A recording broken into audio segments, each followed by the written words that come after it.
আজকে আমরা গেছিলাম ইউনিভার্সিটি থেকে একটা এক্সকারশন হয়েছিল, তো সেখানেই আমরা পিকনিকের জন্য গেছিলাম। তো ফার্স্টেই আমি আর আমার বান্ধবী গিয়ে ব্লগিং করা শুরু করে দিয়েছি। আমরা দুজন একদম সকালের ট্রেন ধরে প্রথমেই চলে গেছিলাম। তো আমি সত্যি আশা করিনি জায়গাটা এত সুন্দর, একদম নিরিবিলি, বেশ ঠান্ডা হাওয়া বইছিল। সামনে যে লেকটা দেখতে পাচ্ছেন সত্যি ভীষণ সুন্দর, আর চারিদিকে প্রচুর গাছপালা ছিল, মানে প্রচুর। তো আমরা যেখানে এসেছিলাম সেটা আমাদের পিকনিক স্পট থেকে অনেকটাই দূরে। আর এখানে দেখুন কত সুন্দর সুন্দর ফুল, নানা রঙের ফুলের বাহার। আর এখানে অন্যান্য জায়গা থেকেও স্টুডেন্টরা এসেছিল পিকনিক করতে, ঠিক আমাদের মতোই। এখানে ছিল নানা রকমের, নানা রঙের অনেক ধরনের গাছের ফুল, আর পশু পাখিদের বিভিন্ন স্ট্যাচু, তারপরে অনেক গাছ, বসার জায়গা। এরপর আমরা 4 জন ফ্রেন্ড মিলে চলে এসেছিলাম একদম লেকের ধারে বোটিং করার জন্য। জাস্ট একদম লেকের ভিউটা দেখুন কত সুন্দর। এরপর আমরা 4 জন ফ্রেন্ড মিলে চলে গেছিলাম বোটিং করতে।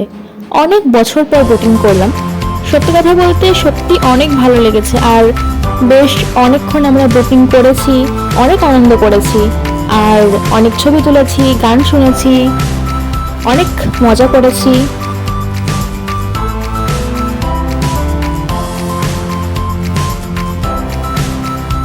একটুখানি আনন্দ, একটুখানি মজার সত্যি প্রয়োজন ছিল, যেটাকে আমরা বলি রিফ্রেশমেন্ট।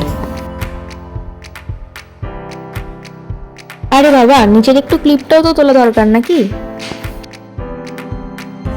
আর এই যে এখানে আমাদের প্রিয় বান্ধবী ছবি তোলায়, ভিডিও করায় ব্যস্ত, মানে খুবই ব্যস্ত। এরপর আমাদের সিনিয়র দাদা দিদিরা আস্তে আস্তে আসতে শুরু করেছিল এবং যথারীতি আমাদের খোঁজ পড়ে যায়। দেন আর কি, এবার পাড়ে ফেরার সময় হয়ে আসে। আমরা যেটা বুঝতে পারিনি যে শীতের দুপুরে হঠাৎ করে প্রচন্ড গরম পড়ে যাবে, আর আমরা সত্যি প্যাডেলিং করতে করতে প্রচন্ড ক্লান্ত হয়ে গেছিলাম। এরপর ফিরে এসে আমাদের সিনিয়রদের সঙ্গে চলে গানের লড়াই। সত্যি সেই সময় আমরা অনেক মজা করেছি, আর আমাদের সিনিয়রদের কাছে যে গানের এত স্টক, মানে বলার মতো। এরপর খেলা হলো মিউজিক্যাল চেয়ার। দুপুরে খাওয়া দাওয়া শেষে সবাই নাচে গানে হই হুল্লোড়ে মেতে ওঠে। কিন্তু এরপরে আমাকে আর আমার ফ্রেন্ডদেরকে বাড়ি ফিরে আসতে হয়, কারণ না হলে আমাদের বাড়ি আসতে অনেকটা রাত হয়ে যেত। দূরে বাড়ি হওয়ার বোধহয় এটাই একটা অসুবিধা, যে চাইলেও সব আনন্দে শেষ অবধি আমরা থাকতে পারি না।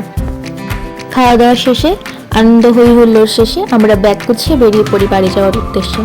সত্যি কথা বলতে আজকের দিনটা সত্যি অনেক স্মরণীয় একটা দিন ছিল। যারা আসতে পারলে না সবাইকে অনেক মিস করেছি, কিন্তু আশা করব পরের বার যেন সবাই একসাথে মিলে অনেক আনন্দ করতে পারি এবং সবাই মিলে একসাথে দিনটাকে স্মরণীয় করে তুলতে পারি। আর ধন্যবাদ জানাই আমাদের শ্রদ্ধেয় স্যার ম্যামদের, যাদের উদ্যোগে আমরা এত সুন্দর একটা দিন কাটতে পারলাম।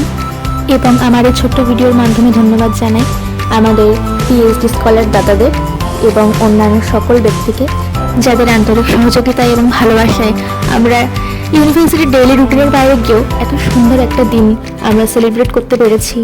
আশা করব আবার এরকম একটা ইভেন্ট আসুক, যেখানে আমরা সিনিয়র জুনিয়র সবাই মিলে একসাথে আনন্দ করতে পারি। সবার খুব ভালো কাটুক 2026।